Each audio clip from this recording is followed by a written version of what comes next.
अगर आप भी चाहते हैं पी आर म्यूजिक का ऑडियो वीडियो सबसे पहले आप तक पहुंचे तो इस चैनल को सब्सक्राइब करें और साथ में बेल आइकन को जरूर दबाएं। अरे दादा हो दादा, अरे बाप रे बाप, हम लूट गई नहीं, बर्बाद हो गई नहीं। अरे भाई, अरे हीरो भाई का भइल बा हो? अरे क्या बताई, हमरा मुस्कानवा के सांप काट लेले मेरे दादा। अब हम कैसे जिए? अरे मर्दवा कहाँ काट लो तो तारा मेहरारू के सांप? अरे दादा वो गइल रहल कि रोपनी करे खेत में, ओइसे काट लेलक है भाइयो। अब हम कैसे जिए रे दादा?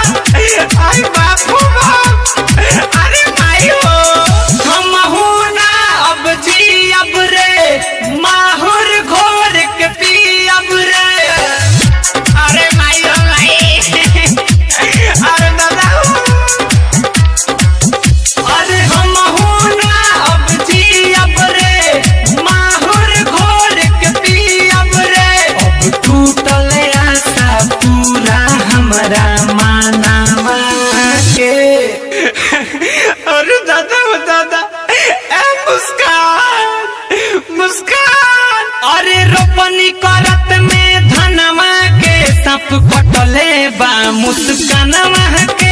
अरे रोपनी करत में धनवा के सांप कटले बा मुस्कानवा के। रोपनी करत में धनवा के सांप कटले डीजे विकास लीगा सीतामढ़ी।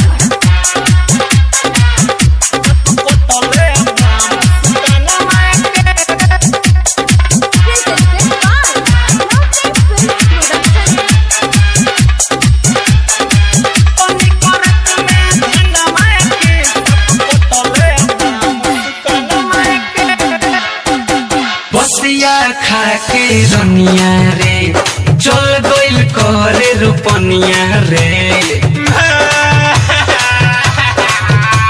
अरे मर्द चुपा ना मर्द, फिर मिल जाई मेहरारू, चुपा। बसिया खा के रनिया रे, चल गइल करे रोपनिया रे। कहलस जब बनिहारी मिल कि नाही मरचा धनिया रे। जननी ना हम देवरा रे, चल गइनी तू रे घमड़ा रे। अब के पोसी मोर छोटका होइल लानामा के।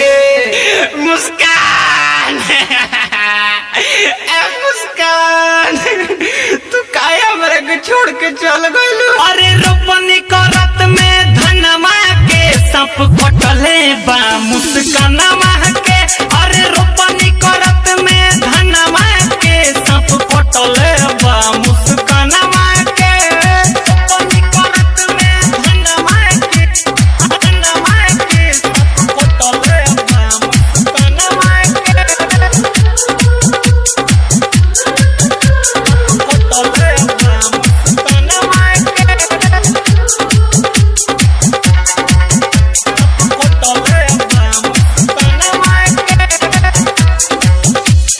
केतनो कोई नी माना रे, बबूल गइला सजाना रे।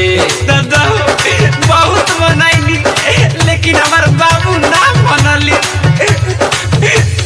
केतनो कोई नी माना रे, बबूल गइला सजाना रे।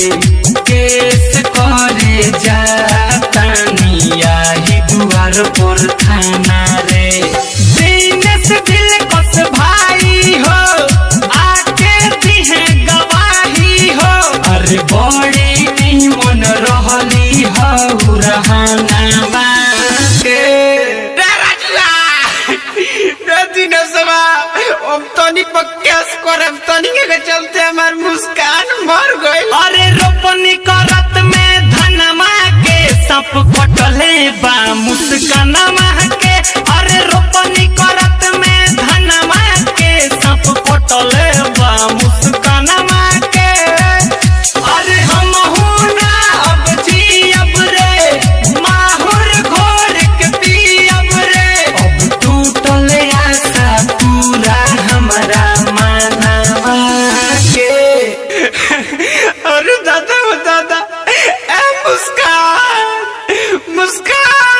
अरे रोपनी करत में धनमा के सप कटले बा मुस्कानमा के। अरे रोपनी करत में धनमा के सप कटले बा मुस्कान।